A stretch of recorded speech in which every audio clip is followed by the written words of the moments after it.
Kartarpur corridor का इफ्तिताह हो गया, अमन की तरफ एक नया मामला जो है, नया एक कदम सामने आया है, तो इसको आप किस तरह से देखते हैं? फिर पाकिस्तान तो भारत के साथ हमेशा अच्छा रवैया रखता है, लेकिन भारत चीनी कौन से खाने पर भी हमला कर देता है, और आए रोज़ जो है कश्मीर में 5 से 10 बंदे भी मारे जा रहे हैं। तो और फिर अफगानिस्तान में भी भारत का बहुत ज़्यादा असर रसूख है, पाकिस्तान की फौजियों पर, चौकियों पर हमले होते हैं। तो पाकिस्तान आगे जा रहा है और भारत कुछ नहीं कर रहा, तो क्या करना चाहिए? सबसे पहले तो बहुत नवाजिश जनाब मौलाना मदनी साहब, आपने अपने प्रोग्राम में मदऊ किया और कुछ गुफ्तगू शनीद करने का मौका अता फरमाया। बहुत अहम और हसास मौजू है कि पाकिस्तान और इंडिया के जो ताल्लुकात हैं ये हमेशा से कुछ अच्छे नहीं रहे, और इन ताल्लुकात की बुनियाद पर बहुत सारे जो दीगर ममालिक हैं वो हमेशा से फ़ायदा उठाते रहे हैं। अभी जिन हालात के अंदर पाकिस्तान ने फैसला लिया है कि करतारपुर बॉर्डर को खोला जाए, तो अगर हम इंडिया की अंदरूनी सूरत हाल को देखें तो वहाँ पर अभी हालिया इलेक्शन होने जा रहे हैं, ये एक बहुत बड़ा मसला है। और आपको पता है कि इंडिया के अंदर जो कंपेन होती है वो एंटी पाकिस्तान पॉलिटिक्स वहाँ पे खेली जाती है, और वहाँ पर वोट एंटी पाकिस्तान के नाम पे वोट लिया जाता है। पाकिस्तान के अंदर ये सिचुएशन कभी नहीं रही कि आप इंडिया के अगेंस्ट जाके, इंडिया के खिलाफ जाके आप तकरीरें करके वोट लें। यहाँ पर वोट लिया जाता है, आपसी जो सियासी जमातें होती हैं उनके इख्तलाफात की बुनियाद पर यहाँ पे हमेशा से वोट गिन किया जाता है, करप्शन के नाम पे और जो वहाँ पे मामलात हैं। तो इन हालात के अंदर पाकिस्तान का करतारपुर बॉर्डर है वहाँ पर कॉरिडोर बनाना ये एक अहम कदम है, इस हवाले से कि इंडिया इस वक्त फंस चुका है। आलमी हवाले से देखें तो आलमी तौर पे पाकिस्तान की इमेज एक सॉफ्ट इमेज आ रही है कि पाकिस्तान इंडिया की तरफ हाथ बढ़ाना चाह रहा है, पाकिस्तान अमन और शांति चाहता है, लेकिन इंडिया इस तरफ हाथ नहीं बढ़ा रहा। लेकिन इंडिया इस वक्त अपने अंदरूनी हवाले से मजबूर है, क्योंकि उसके इंतखाबात चल रहे हैं, तो इन सूरत में अपना हाथ आगे नहीं बढ़ा सकता। और अगर वो बढ़ाएगा तो नरेंद्र मोदी का जो नैरेटिव है, जो उसने पिछले पूरे 5 साल से उसने खड़ा किया है, एंटी पाकिस्तान नैरेटिव, और उसको एक एंटी पाकिस्तान एलिमेंट समझा जाता है। हालांकि उसने कुछ ना कुछ यू टर्न लेने की कोशिश की है कि ताकि आलमी साख को बचाया जा सके, लेकिन इसके बावजूद वो बहुत मुश्किल के अंदर फंसा हुआ है। और जो भारतीय वज़ीर ख़ारजा हैं सुषमा स्वराज, उनका भी यही कहना था कि मैं अपनी मसरूफियात की वजह से नहीं आ सकती। उनको पता है कि अगर मैं इस पाकिस्तान आई, करतारपुर कॉरिडोर पे आई, तो मैं वोट लेने जाऊंगी तो वहाँ पर मेरे साथ क्या सूरत हाल होगी। तो उन्होंने एक नैरेटिव बिल्ड किया, लोगों को उस तरह से डिज़ाइन किया, और अब वो चीज़ इस वक्त उनके गले की हड्डी बनी हुई है। ये एक अहम चीज़ है। दूसरी अहम चीज़ ये है कि इस वक्त इंडिया के अंदर कुछ अंदरूनी तहरीकें हैं वो चल रही हैं, जो इंडिया के मजालिम के खिलाफ के वो अपनी आज़ादी चाहती हैं, और वो चाहते हैं कि हम वहाँ पर बाकायदा एक अपनी ज़ाती रियासत बनाएं। उसमें सबसे बड़ा जो मामला है वो सिख बरादरी का है। वो अपनी खालिस्तान तहरीक है, और वो बाकायदा वहाँ पर से पूरा खालिस्तान, एक पूरा सूबा और एक रियासत, सूबे को रियासत के अंदर बनाना चाहते हैं, वो अपना मुल्क चाहते हैं।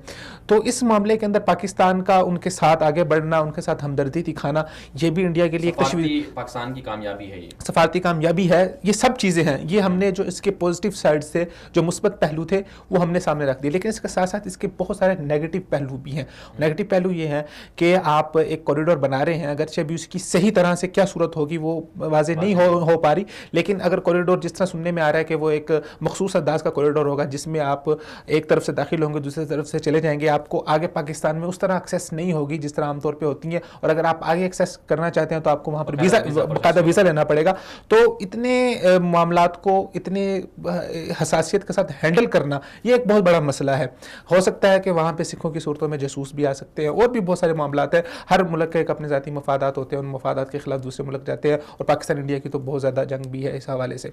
तो ये सारी सिचुएशन है, ये एक बहुत बड़ा मसला है, इसको कैसे कंट्रोल किया जाएगा, ये एक पॉइंट है। दूसरा पॉइंट इसमें यह है कि इंडिया आए रोज़, जैसे मैंने कहा कि सियासत एंटी पाकिस्तान और एंटी कश्मीर सियासत वहाँ पे बहुत चलती है। तो आजकल इलेक्शन के दिन है, तो कश्मीर के अंदर वो मजालम ढाएगा ही ढाएगा। इंडियन सियासतदानों ने अपनी सियासत कश्मीरी शुहदा के खून के ऊपर खड़ी की हुई है, और वहाँ पर आए रोज़ वहाँ पर वो मुदाखलत कर रहे हैं, फायरिंग कर रहे हैं, जुल्म ढा रहे हैं, रोज़ाना की बुनियाद पर छोटे छोटे बच्चों के साथ उनको शहीद किया जा रहा है, और पाकिस्तान की फिर इसके ऊपर खामोशी। ये बहुत तशवीशनाक सूरत हाल है। फिर अभी शवाहिद मिल गए हैं कि चीनी कौंसल खाने के अंदर भारत वहाँ पर मौजूद था, भारत की जो मौजूदगी के शवाहिद वहाँ पर मिल चुके हैं। तो उसके बावजूद पाकिस्तान की खामोशी और पाकिस्तान का ये कदम, अगरचे आलमी हवाले से देखें तो एक बहुत मुस्बत पहलू है, लेकिन पाकिस्तान को अपना एहतजाज भी रिकॉर्ड इसके ऊपर करवाना चाहिए, ताकि कश्मीरियों के साथ आप अपनी इज़हार यकजहती कर सके। एक और मेन पहलू जी, मैं उसी टॉपिक की तरफ जा रहा हूँ कि सिख बरादरी, हमें उनके साथ बहुत ज़्यादा हमदर्दी है। आज ही मैं कुछ रिपोर्टें पढ़ रहा था, सिख बरादरी बहुत खुशी का इजहार कर रही थी कि लोगों का कहना था कि हम हफ्ते में 2-2 मरतबा इधर यहाँ पर आया करेंगे करतारपुर। लेकिन मसला यह है कि सिख बरादरी आपकी मुस्लिम बरादरी नहीं है। दूसरी जानिब जो एक बहुत बड़ी आप समझ कि अफगानिस्तान के साथ जो आपका एक रिश्ता भाईचारा है, वो एक खून का रिश्ता है, एक आपके नज़रिए का रिश्ता है, तो वहाँ पर आप बाढ़ लगा रहे हैं। मैं बाढ़ के मुखालिफ नहीं हूँ, बाढ़ लगनी चाहिए, आपकी जोग्राफियाई हदों को महफूज होना चाहिए और वहाँ से कोई गैर कानूनी कार्रवाई नहीं होनी चाहिए, कोई दहशत गर्दाना तदारुक होना चाहिए वहाँ से। लेकिन आपने अफगानिस्तान के साथ जो अपने मामला इस कदर ख़राब कर लिए हैं, अफगानिस्तान से आना, इधर से जो लोग, जैसे आपने जिक्र फरमाया कि वहाँ पर जो लोग रहते हैं, ये पूरी एक बेल्ट है अफगानिस्तान को अगर हम देखें, अफगानिस्तान के साथ वो अमूमन बंद रहते हैं। अफगानिस्तान को अगर हम देखें तो अफगानिस्तान जो है ना वो दो हिस्सों में तकसीम है। एक अफगान जो पख्तून है और एक अफगान वो हैं जो फारसी हैं। जो पख्तून अफगान है वो वही अफगान है, आप समझ लें वही है जिस तरह हमारे कबायली इलाके के पठान लोग हैं, वो उनकी कोई तहजीब का कोई फ़र्क नहीं है। बाकायदा आपने जैसे जिक्र फरमाया कि उनकी रिश्तेदारियाँ हैं, वो आपस में उन्होंने कभी एक दो मुल्क तस्वुर ही नहीं किया, वो हमेशा अफगानिस्तान और पाकिस्तान को एक मुल्क मान के चलते थे। बिल्कुल, आधा खानदान वहाँ पर, और बहुत सारी फैमिली ऐसी हैं जो पाकिस्तान में आबाद रही हैं। मुझे पिछले दिनों एक दोस्त मिला, वो कहता है कि वो है अफगानी था, पख्तून था, लेकिन वो कहता है मैं पैदा अफगानिस्तान में हुआ, सब कुछ मेरे मामला पाकिस्तान में थे और अब एकदम से हमें जो है वो अफगानिस्तान भेज दिया गया। मैं कहता है मुझे पता ही नहीं है वहाँ पर कि अफगानिस्तान में क्या और जो उसको मसाइल हैं जो दरपेश है, वो एक सूरत हाल जो है बहुत खतरनाक है कि हफ्तावार पहले ये होता था कि जो भी अफगानिस्तान में आदमी मरीज होता, बीमार होता, वो पिंडी में, इस्लामाबाद में, पेशावर में, कोयटा में यहाँ इलाज करवाता था।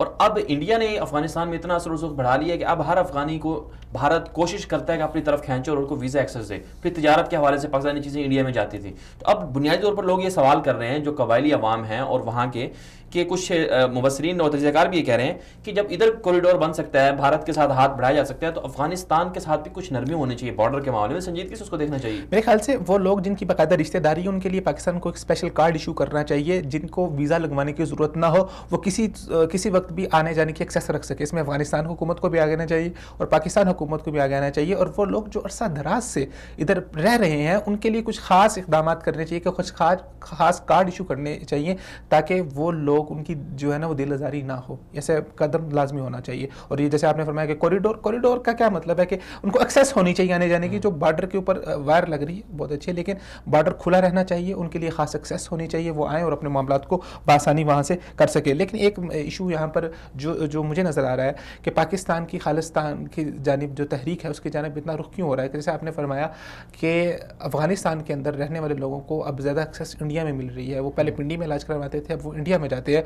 तो मैं गालिबन पाकिस्तान इन सारे हालात को देखते हुए कि अगर इंडिया अफगानिस्तान के अंदर अपने रोल को बढ़ाने की कोशिश कर रहा है, तो पाकिस्तान की भी एक मूव ये होगी कि वो खालिस्तान और ये सूबा पंजाब के अंदर अपने रोल को बढ़ाने की, अपने मूवमेंट को मज़ीद बढ़ाए। जैसे आपका इंडिया जो है वो बलूचिस्तान में अपनी मूवमेंट को बाकायदा उसकी मूवमेंट है और किसी से ढकी छुपी नहीं है। अब शवाहिद आ चुके हैं दुनिया के सामने और बरमला इस चीज़ को लोगों के सामने आ चुकी है। तो मैं भी पाकिस्तान अपनी मूवमेंट को वहाँ पे स्ट्रॉन्ग करना चाह रहा हूँ। चलें। वैसे आप बहुत बहुत शुक्रिया, आप तशरीफ़